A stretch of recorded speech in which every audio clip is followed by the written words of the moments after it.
আজকে তোমাদেরকে বলবো অষ্টমী তিথির মহা টোটকা বা অষ্টমী তিথিতে মা দুর্গাকে কি দিলে তোমরা খুব ভালো ফল পাবে। এই ভালো ফল মানে কিন্তু আমি বলতে চাইছি HRCM, হেলথ, রিলেশনশিপ, তোমার ক্যারিয়ার, মানি, সব দিক দিয়ে নিজের সংসারে সুখ শান্তি আসবে এবং সন্তানেরও ভালো হবে। দুর্গা অষ্টমীর দিন ম্যাক্সিমাম লোকেরাই তোমরা পুষ্পাঞ্জলি দিতে চাও।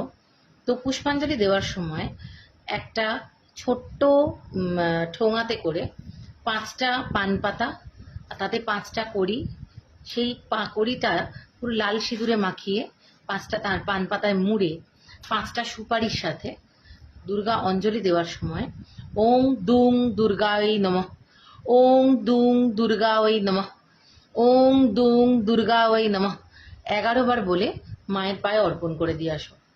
তারপরে দেখবে এই টোটকাটা করার ফলে তোমরা কত ভালো ভালো পজিটিভিটি তোমাদের লাইফে অ্যাট্রাক্ট করতে পারছো।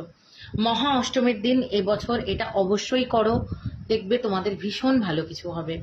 আমি কথা দিয়েছি যে এবছরে দুর্গার ঘট যারা বসাতে পারছো না তারা অবশ্যই এই টোটকা যেগুলো বলছি করো। তোমরা পুজোর পর 21টা দিন যেতে দাও, দেখবে তোমরা কতটা ভালো আছো, আগের থেকে কতটা ভালো পজিটিভিটিকে অ্যাট্রাক্ট করছো।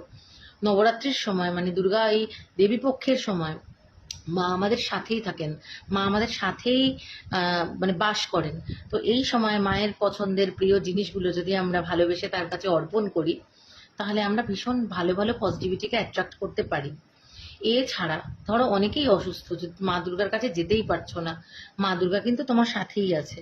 তাই জন্য তোমরা যারা কোনো টোটকা করতে পারছো না বা কোনো কারণে কিছু করতে পারছো না, তারা অন্তত সারাদিনে 108 বার ওং দুং দুর্গা ওই নমঃ জপ করো, তাহলেও খুব ভালো জিনিস, খুব ভালো পজিটিভিটি অ্যাট্রাক্ট করতে পারবে। যদি ভিডিওটা ভালো লাগে তাহলে ওং দুম দুর্গা ওই নমঃ প্লিজ কমেন্টে লিখে দিও। সবাই ভালো থেকো।